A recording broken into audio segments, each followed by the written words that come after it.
如果你隨機打開一張太平洋的地圖，你大概要放大很多次，才能在菲律賓的東邊找到一小串群島，它的名字叫做帛琉 （Palau）。這是一個全國人口只有大約 1.8 萬人的國家，比台北市的一個行政區還要小得多。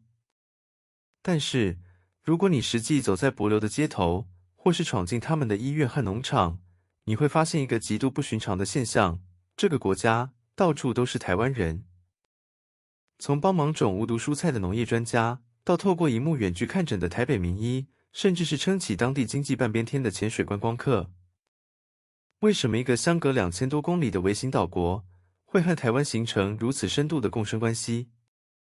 這背後是一場被隱藏在碧海藍天之下的太平洋地緣角力。歡迎來到 Global Strategy Navigator 全球戰略情報站，這裡是帶您發掘市場與地緣盲點的隱藏寶藏。當我們談論國際關係時，我們通常把目光放在華盛頓、北京或布魯塞爾。我們習慣用幾萬把核彈頭、幾千億的貿易逆差來衡量一個國家的影響力。但是世界不僅僅是由超級大國組成的，在全球200多個國家當中，有一種極為特殊的存在，叫做微型國家 （microstates）。帛琉就是最典型的代表。想象一下，作為帛琉總統的處境，你的國家由300多個島嶼組成，但全國擁有的人口只有18000人。你沒有軍隊，你甚至連發行自己貨幣的能力都沒有，你們直接使用美元。你們的主要收入來源只有一個：觀光。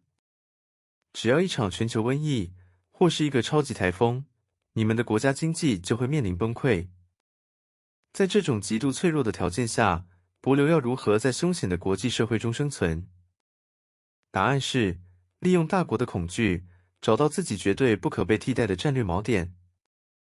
而帛琉的戰略錨點，正是它獨特的地理位置，以及它與台灣、美國之間那條看不見的神經網絡。今天，就讓我們一起解開帛琉的生存密碼。要了解帛琉的地緣戰略，我們先不講冷硬的政治，我們來講2個台灣人在帛琉的真實切面。如果你去訪問當地的平民，問他們對國際局勢的看法，他們可能不關心；但如果你問他們看病要去哪裡，他們大概率會提到一家台灣醫院的名字——星光醫院。帛琉的醫療資源非常匱乏，全國只有1家國立醫院。如果當地人罹患了嚴重的急症或需要複雜的手術，當地是無法處理的。在這個生死關頭，台灣的星光醫院扮演了帛琉實質上的國家級後送醫學中心。台灣不僅定期派遣專科醫師飛到帛琉駐診，在疫情期間，更是架設了跨國的遠距醫療系統。許多帛琉人的命，是真的被台灣醫生跨越超過2000公里就回來的。這種醫療外交，不是在聯合國大會上喊口號，而是直接把台灣的影響力刻進了這個國家每一個家族的生命記憶裡。我們再看另一個切面，吃飯。雖然帛琉四面環海，有豐富的漁產，但島嶼的土壤其實非常貧瘠，極難種植蔬菜。過去幾乎所有的農產品都必須仰賴昂貴的進口。此時，來自台灣的技術團台灣 Technical Mission 進場了。這群曬得黝黑的台灣農業專家，在當地示範如何改良土壤、建立溫室，教會當地人種植木瓜、火龍果，甚至是水耕蔬菜。你以為這只是單純的做善事嗎？從地緣經濟的視角來看，這是在幫助帛琉建立糧食安全韌性。當一個國家連生病和吃飯這2條最脆弱的命脈都與台灣綁在一起時，這種深入社會底層的軟實力 （Wind Power） 遠比軍艦在港口外閱兵還要穩固。那麼，台灣為什麼要花這麼大的力氣去幫一個不到2萬人的國家？因為如果我們把視角拉高，來到衛星的高度，你會倒抽一口氣，帛琉的位置實在太重要了。在軍事地理上，帛琉正好卡在所謂的第2島鏈的最前緣，它距離美國在太平洋的超級軍事重鎮關島只有大約1300公里。它距離菲律賓更近，不到1000公里。如果今天太平洋發生衝突，美軍的艦隊或轟炸機從關島起飛，如果要前往台海或南海支援，帛琉的海域和空域幾乎是必經之路。這就是為什麼帛琉雖然是一個主權獨立的國家，但它的國防安全是完全外包給美國的。他們兩國簽署了一份名為《自由聯合協定》（COFA） 的歷史性文件。這份文件規定，美國要給予帛琉大筆的經濟援助，並且如果有任何人攻擊帛琉，美軍會自動參戰保衛它。作為交換，帛琉把自己的國防決策權完全讓渡給美國，這意味着美國有權拒絕任何外國軍隊進入帛琉。當然，這個外國軍隊主要防的就是中國的解放軍。近年來，中國的遠洋海軍實力正在急劇擴張。解放軍非常清楚，如果要阻止美軍在西太平洋的行動，就必須打破關島周邊的島鏈封鎖。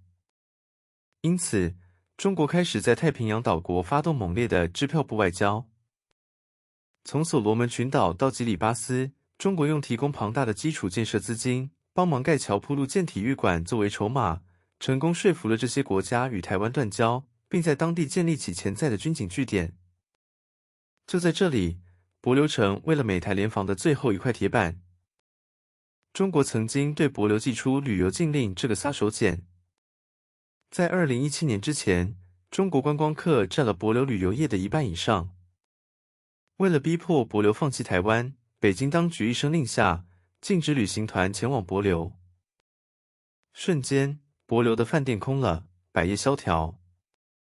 這對於一個靠觀光吃飯的微型國家來說，無異於一場經濟核爆。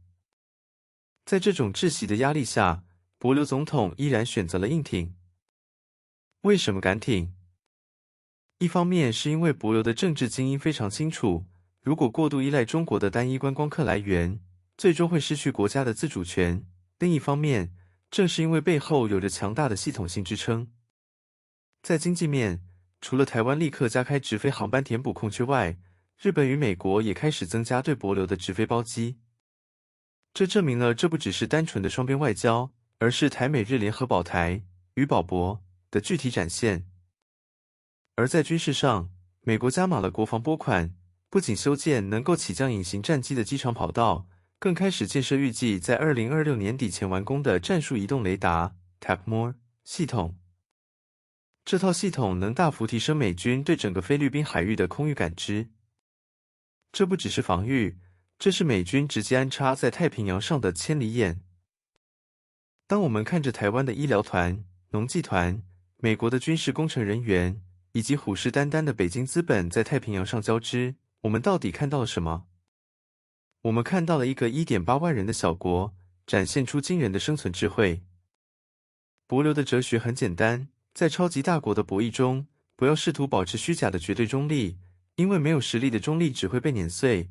你要做的是明確選邊，然後讓自己成為那個陣營中絕對不可或缺的一個齒輪。對美國來說，帛琉除了是阻擋中國海軍突破第二島鏈的雷達守望塔以外，更是確保數位主權的超級要塞。在2025年完工的 Echo 海底電纜，由 Google 與 Meta 聯手投資，刻意繞過南海等兵凶戰危的爭議海域，經由帛琉直接連接美國與新加坡。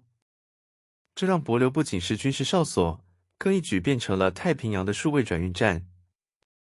對台灣來說，帛琉是在國際社會遭受孤立時，願意在聯合國大會上為台灣發聲的珍貴盟友。帛琉用自己獨特的地理位置，換取了世界最強大軍隊的安全與數位聯網雙重保證，以及擁有頂尖醫療與農業技術的台灣的全方位照顧。這個人口比台北大安區還要少的國家，不僅沒有被大國的浪潮吞沒，反而在這場太平洋大博弈中穩穩地衝在浪尖上。這就是典型的隱藏寶藏，他們的體積微小，但在大戰略地圖上的權重卻重於泰山。今天的節目進入尾聲。在全球戰略情報的分析清單上，我們總是被半導體、AI 晶片或是航空母艦的數量給吸引。但有時候，最堅固的地緣政治防線，不是用鋼筋水泥和飛彈建構的，而是用一顆來自台灣的醫療熒幕，或是一片種在珊瑚礁岩上的木瓜園所鑄成的。下一次，當你有機會去帛琉潛水，看着那片全世界最清澈的海域與無毒水母時，或許你可以抬頭看看天空。在那片平靜的藍天背後，有着美軍的雷達網，有着中國的戰略野心，也有着台灣人在異鄉默默耕耘，用軟實力牽制超級強權的精彩故事。這裡是 Global Strategy Navigator 全球戰略情報站。在隱藏寶藏系列中，我們將持續帶你尋找世界上那些不顯眼卻足以牽動大局的神奇節點。這集就到這裡，別忘了訂閱我們，我們下集見。